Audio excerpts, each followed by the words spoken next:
Alright, since we're top 8ing with this deck list, I'm going to do my deck tech now. Deck list is based off of my old deck list and Tron that I top 8'd a bunch of challenges with, 2 challenges with, that had Simic Signet, 2 dinrova Horror. I'm not going to go into the small nuances of just combo Tron in general, but I will go over the flex slots. We are on Dispel Prohibit, the 3 wall, 2 of each combo piece, and then 1 dinrova Horror, 1 Rolling Thunder win con. Everything else is fairly standard there as far as combo Tron is concerned. I'm not going to go too in depth on that. As far as the new innovation, we're on Astrolab as well as Trinket Mage here. The biggest change is Astrolab. The card has been great in Tron. We've cut Signet for it. Changed up our mana base big time. We're on 9 snow-covered islands to play our Astrolab. So a lot of common questions I get about when I added this is, don't you already have to have colored mana when you play Astrolab? The answer is yes, but you're playing more than one spell in a turn fairly often. It's fine. You need your other colors. It cantrips itself. It's fairly low cost to run. The first island is necessary anyways. So I don't really mind having to already have a snow color island in place already. The double blue is too relevant. The other common question is, but you can't go turn 3 Muldrifter with Astrolab in your deck. The answer to that is stop hoping for turn 3 Muldrifter. That is just asking to nut draw. If you're playing only to turn 3 Muldrifter, this is not the deck for you. That is not how Tron operates. Yes, it is very powerful draw, but no, that is not your ideal game every game. Your ideal game is turn 4 Tron, turn 5 powerful stuff. That is your average. Hoping for turn 3 Muldrifter is a pipe dream. Beyond that, we are 4 Expedition map. 4 Astrolab, I've considered 3. Just so I'm less likely to have, 2 Tron land Astro in hand. That does happen. The power level, I believe, is worth it because the cantrip is very, very powerful. Our fail rate is a lot lower now. Our mana is perfect, just about. I haven't gone there yet. We're on 1 Mort Mire, 1 Remote Isle. This Remote Isle is pretty flex. I think the Remote Isle is just no contest, really powerful. This Remote Isle is actually a flex slot anywhere in the deck. It could be a 3rd Impulse. It could be a 3rd Trinket Mage. Currently, I have it as a Remote Isle because I am on this Trinket Mage, which we'll be going over in a bit. It lets your Expedition maps after you have Tron cantrip. It gives us 2 utility lands to find once we have Tron and our snow-covered island. Just makes them a little less dead in the late game. And then Trinket Mage. So, whoops. Accidentally just cut it.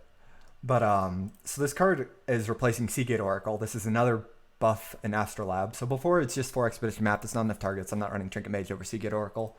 I do want this early game creature to block and I want it to replace itself. That is that 3-drop slot that you're asking for to fill.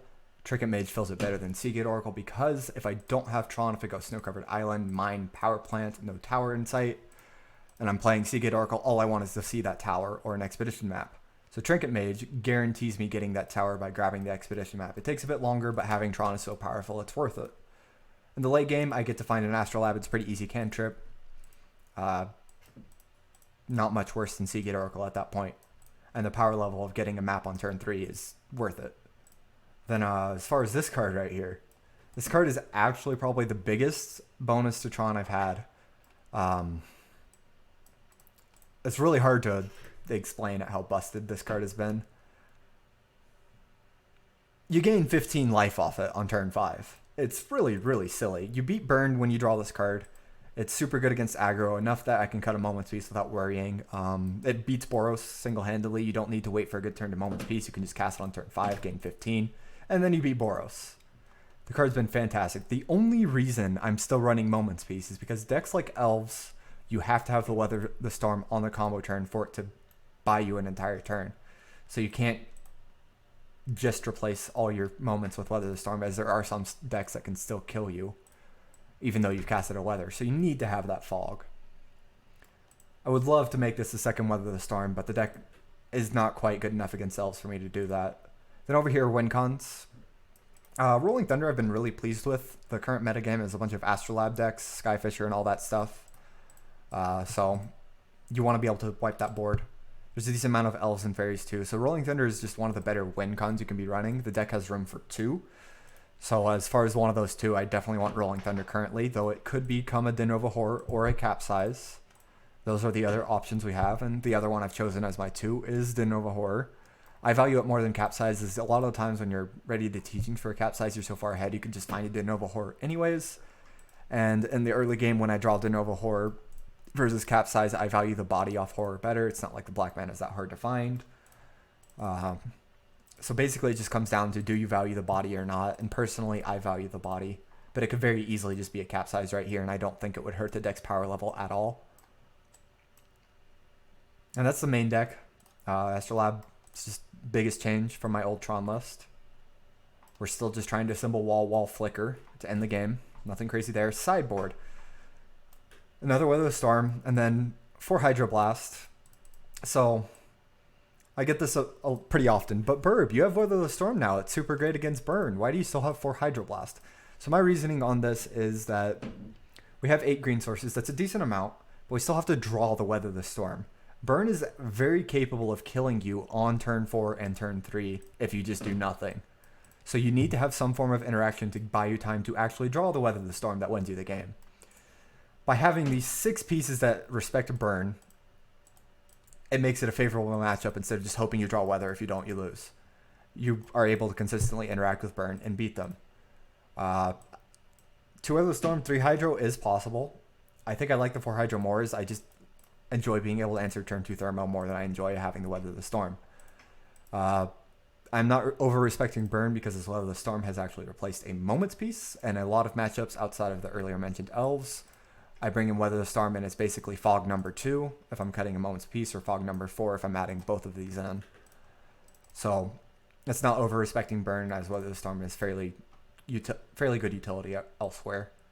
4 Pyroblast, I've been a long advocate of 8 Blast in sideboards. Pyro is just really great against Tron and Delver and anything blue.